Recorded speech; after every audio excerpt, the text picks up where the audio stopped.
This should be an incredible matchup. I mean, both men have extensive offensive repertoires, lasting endurance, and an insatiable appetite to be number one. Well, the door's locked, and at this point, the competitors might just be wondering exactly what they've gotten themselves into. Oh, face first!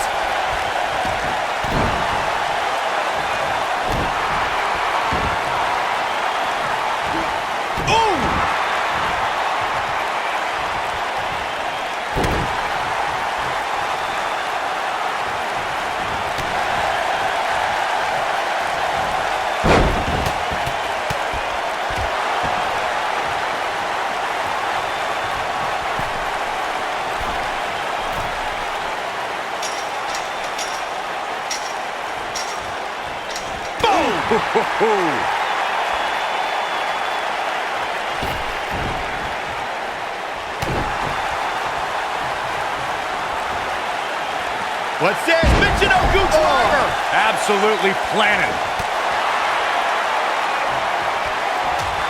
He's looking banged up here, guys. And it looks like things are about to get even worse. Ooh, right to the face.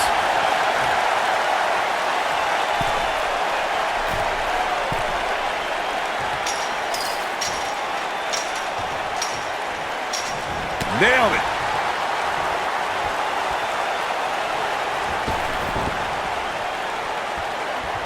Backbreaker flawlessly executed.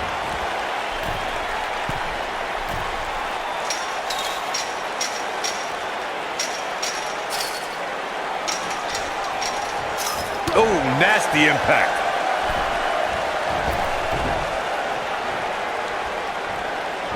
What's coming next? Vertical suplex. Nice.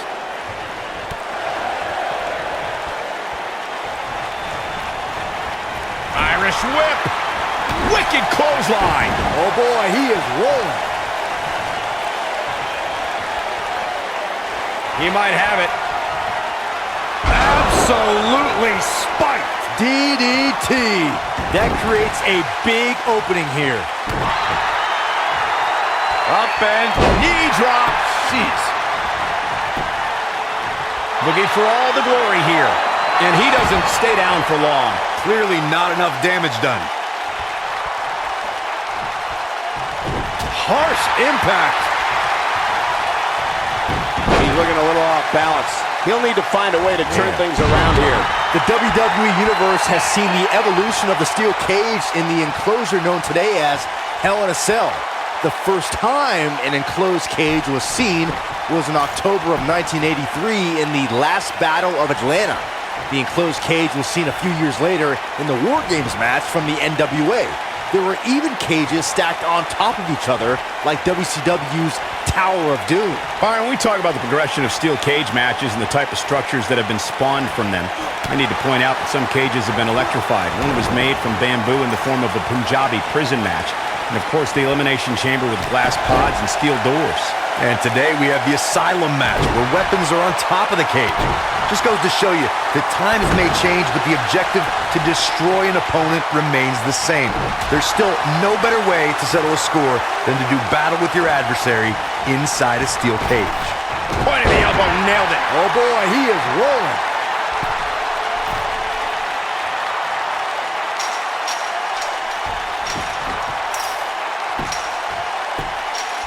The steel cage is a massive enclosure that stands 15 feet in height. For almost 35 years, a select group of high flyers have taken their aerial assaults to greater heights. And when I say that, I mean superstars climb to the top of the steel cage, the real high-rent district, and dive off onto their opponent. And that all started with one man in October of 1983, Jimmy Superfly Snuka. To your point earlier, Byron, we've definitely seen some unbelievable attacks be launched from the top of the steel cage. And you mentioned the most iconic, the steel cage match for the Intercontinental Championship that saw Jimmy Superfly Snuka clash against bitter rival, the magnificent Morocco. There's no denying that Superfly set the bar. You look over the years to people like Jeff and Matt Hardy, Eddie Guerrero, Kurt Angle, and Chris Jericho. They continued to push the envelope and executed unbelievable attacks from the top of the cage. And watch Rikishi take flight off the top of the steel cage. Wow.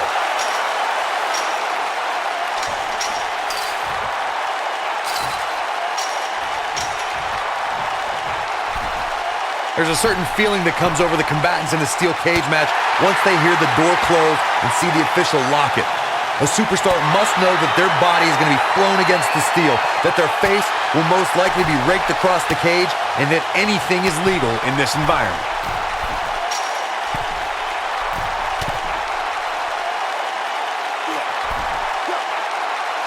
He's in a little bit of trouble now. He doesn't want to absorb much more punishment if he wants to win this match. You spoke about this earlier, Corey. It's crucial for a WWE superstar to fully understand the gravity of the situation they're in when they battle inside a 15-foot-high steel cage.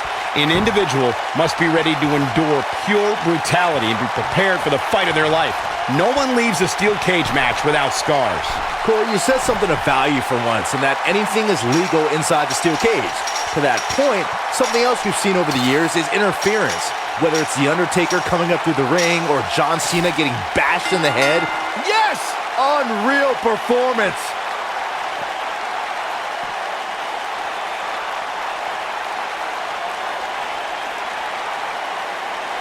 Now let's take a look back at some of the great action. He's getting it done here.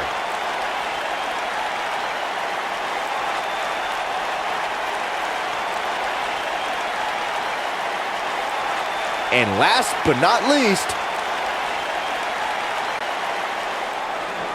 here is your winner, the Lunatic Foxy. Gonna feel the effects of this win for a while. hey, they both gave it their all, but in the end, we were left with the best man standing. You got that right, partner. Again, huge win here tonight.